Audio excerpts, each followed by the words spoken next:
Now think of all the different forms in which life occurs on Earth. On one hand, we have microscopic bacteria of a few micrometer in size, while on the other hand, we have blue whale and redwood trees of California of approximately sizes of 30 meters and 100 meters respectively. Some pine trees live for thousands of years, while insects like mosquitoes die within a few days. Life also ranges from colorless or even transparent worms to brightly colored birds and flowers. This bewildering variety of life around us has evolved on the earth over millions of years. So we have different creatures, different life forms present on earth with dissimilarities. And we can see here the dissimilarities that one hand we have microscopic bacteria, very few micrometer in size, so small that we can't see through naked eyes. Whereas we have, on the other hand, we have blue whales, redwood trees, which are huge in size. So on the basis of lifespan, we can also see the differences that some pine trees live for thousands of years and insects and mosquitoes die within several days.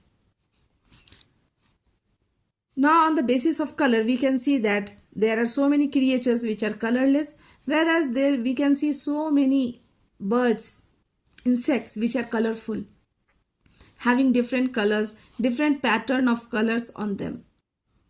So this is called diversity, the variety of life forms present on earth, which makes the earth look beautiful.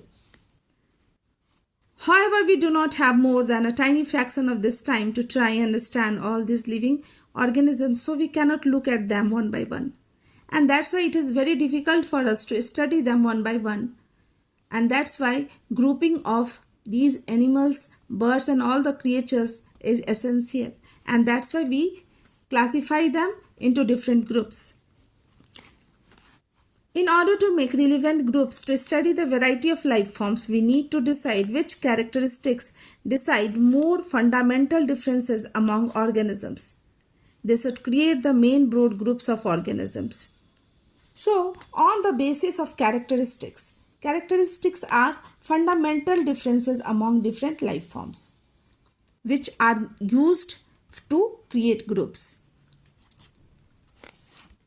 So, certain characteristics which create fundamental differences among organisms are picked up to create groups of animals such as prokaryotic and eukaryotic cells on the basis of cell number of cells, that is unicellular and multicellular, on the basis of mode of nutrition, that is autotrophic and heterotrophic.